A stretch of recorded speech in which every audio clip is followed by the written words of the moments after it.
The show just toys with emotion.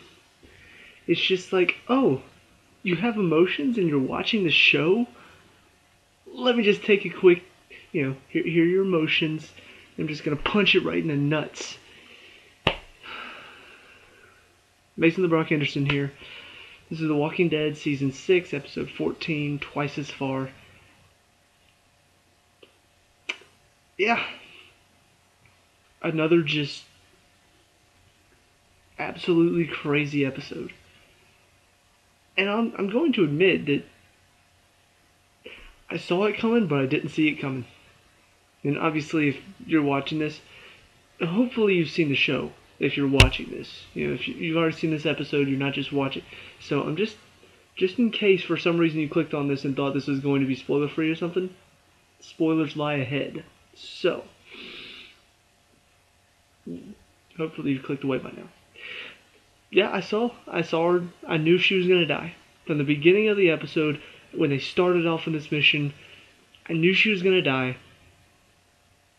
But two things. One, I didn't know it was gonna be as dramatic as it was, and two, it actually convinced me that she wasn't going to die. When they were in the pharmacy, she's going to open the door. I'm like, well, Denise, it's been a good ride. I don't know how you've managed to make it this far, but you've been there. You've worked through your pain. You've worked through your emotional breakdown or whatever that you have, and became a good doctor. But it's been nice knowing you. But it's time to say goodbye. And then she opens it up, and she lives. I'm like, oh, okay.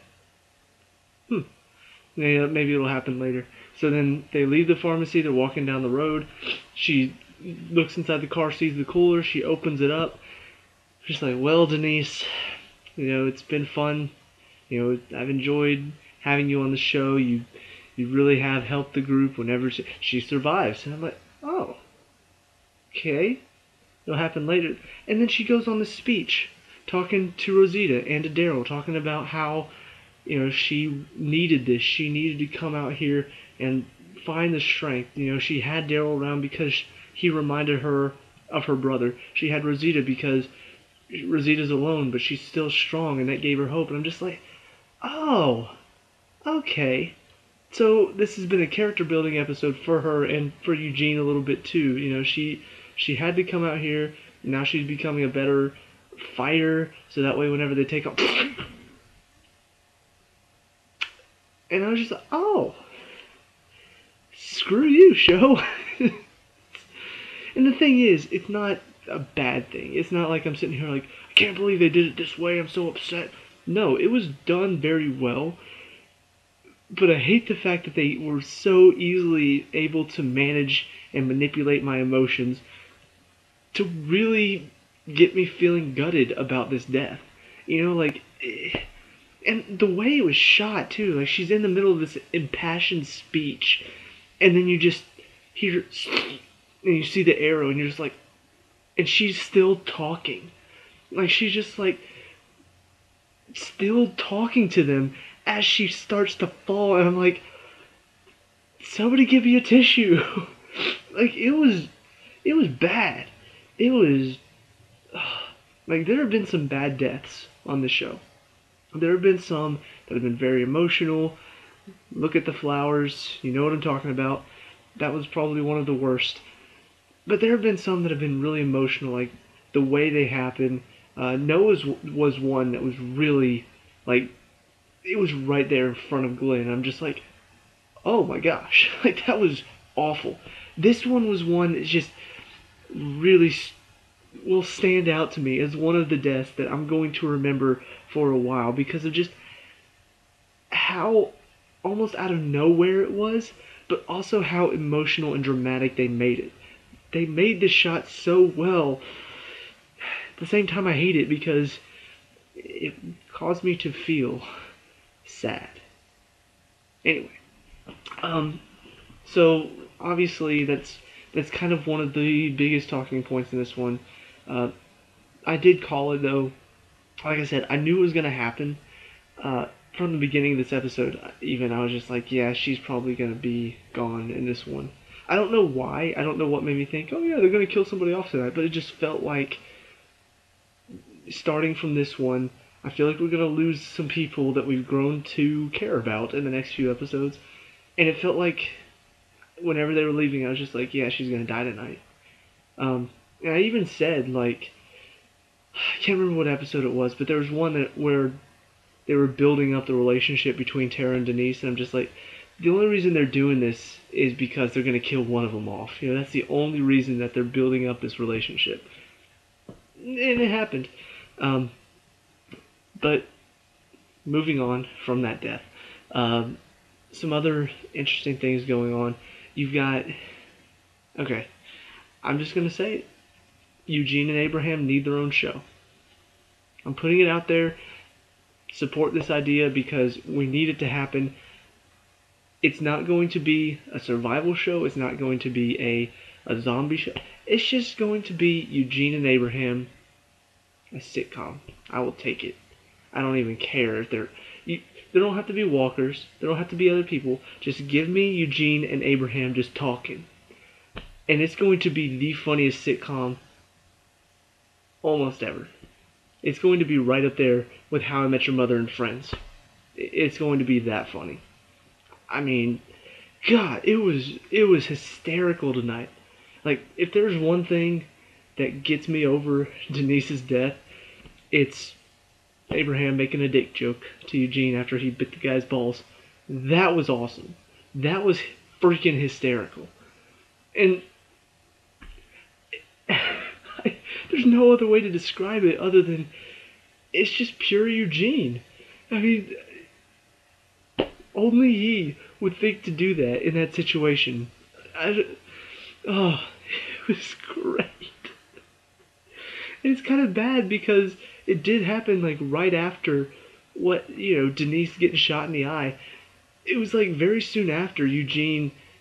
You think he sells that Abraham, and I'm just like, no, this is a plan. And then all of a sudden just turns, and I'm like, oh my god, what the heck? What is this?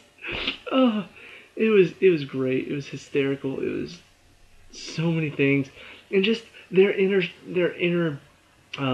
not interchange maybe. I don't know what the word is, but the dialogue between them is just always so good. On their own, they're already funny. You know, Abraham's the Bisquick. Everybody's gonna look at pancakes differently after Abraham's comment. But Eugene too has always been one that just the way he talks is so funny. And whenever he's talking to Abraham at the beginning of what they were talking about, and he's talking about how in an RPG you have to come to a certain point where your character has to adapt. I'm just like, I enjoy this because that's me. that's how I would think. I don't know.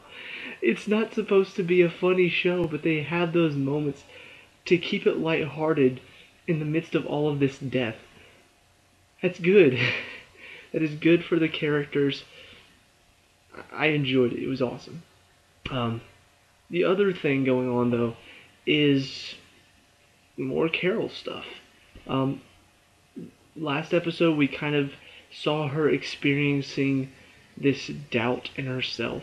And in the end of this episode, it finally comes to a head where she realizes, I can't kill anymore. I don't want to kill anymore. And if I stay here, I love you people here. And I kill for the people that I love, so I can't stay. And it's a little bit twisted to think about at first, but when you really think about it, like, my mom is somebody who really loves the show and looks past all of its flaws, all of its faults, where I am a bit more critical because I started these reviews, but I still enjoy it. But anyway, she even had a problem with this at first. She was like, but that doesn't make any sense. Like, she said that she loves them so she can't kill, and then how is she going to survive out there without killing?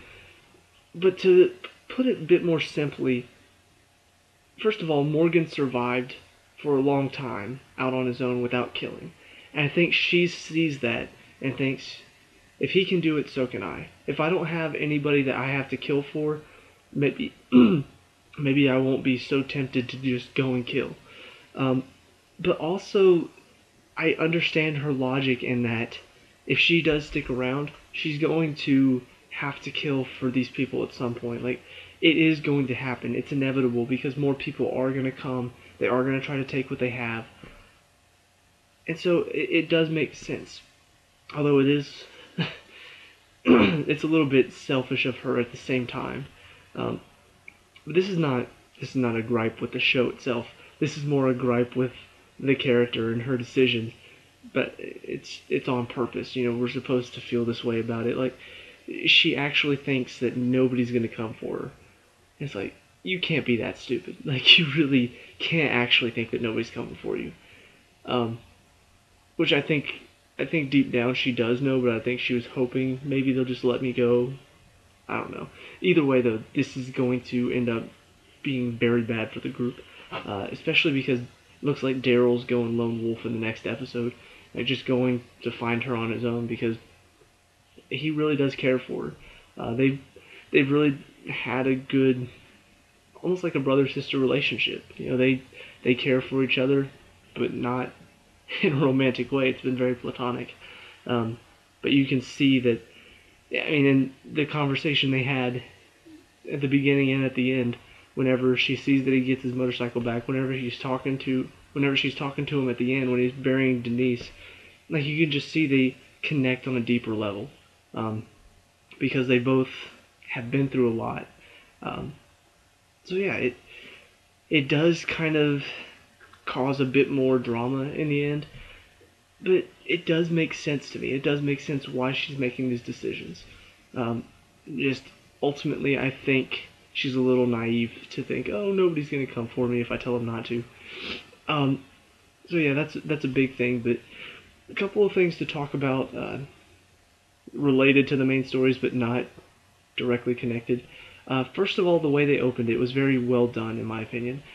You see them going through their routines. You know, they're checking up on their supplies. Father Gabriel's making the rounds with the gun. They show Eugene, you know, changing shift while Sasha's taking watch. Morgan's practicing his stuff, and then Rick and Morgan have a conversation about the jail cell he built. And then they fade into the next day, and they're doing the same stuff over again. And then it shows Carol and Daryl talking about the people, talking about the bike that Daryl got back, and then it fades to the next day. And Carol's not in the same place. The woman's not checking the supplies. Father Gabriel's not making his rounds. I don't know how much time has passed, but it seems like they kind of maybe got a little bit too relaxed. You know, like, it's almost like they think, and I think this is where they were going with the last episode, when, you know, all these people were like, oh, we're all Negan. I think they really thought, okay, so that's the end of it. You know, that's the last of them. We're good. You know, we don't have to worry about anything anymore. So they started off, you know, doing the rounds just in case. But I think they started to get a little bit relaxed. They were like, okay, we took care of these people. We're good now.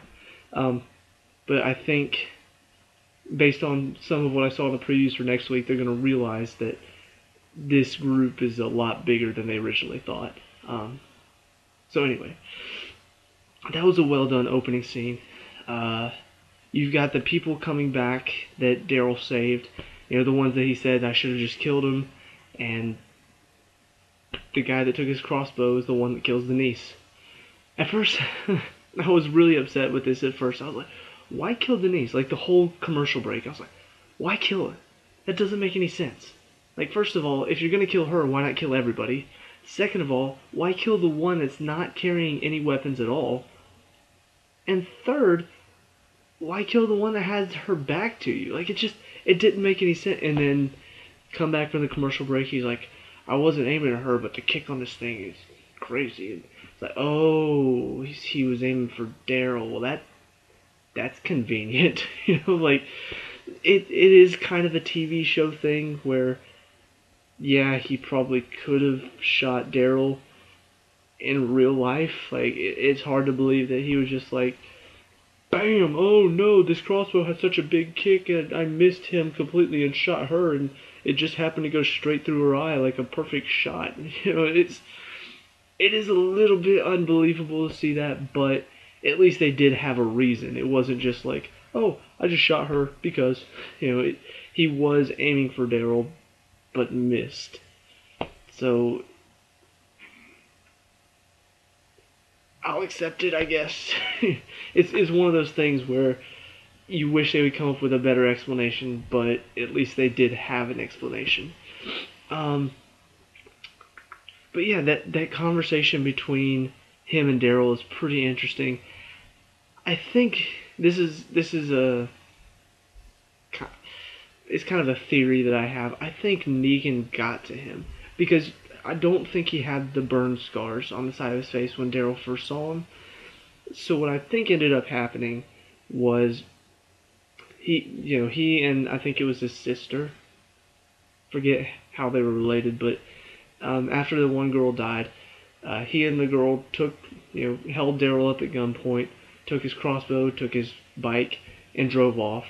They were running away from Negan. They were trying to get away, and they're just like, we have to survive, so give us your stuff. I think Negan ended up finding them and bringing them back, and tortured this guy, possibly killed the girl, and forced him to join the group again and do all this stuff for him, and that's why, he's. It's kind of like, why is my brother was even asking, why is he so mad at Daryl? Why does he seem like he wants revenge? Like, what did Daryl do to him? He's the one that betrayed Daryl. Like, what's the point? I think that Negan got to him, and so now he has that mindset of a killer again, where he wants to take their stuff, just like the rest of Negan. So,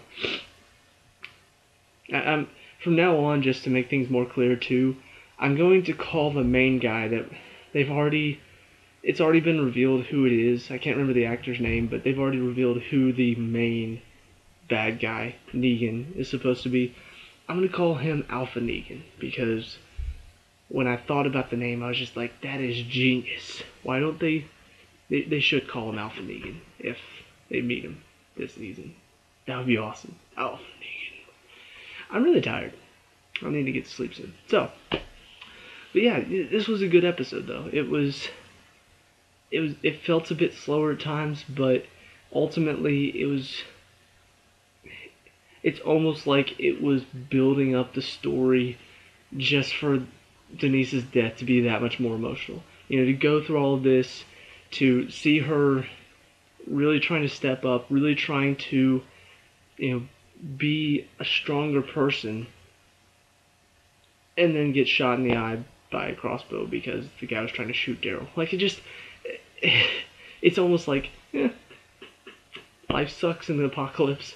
It was sad. So anyway, good episode.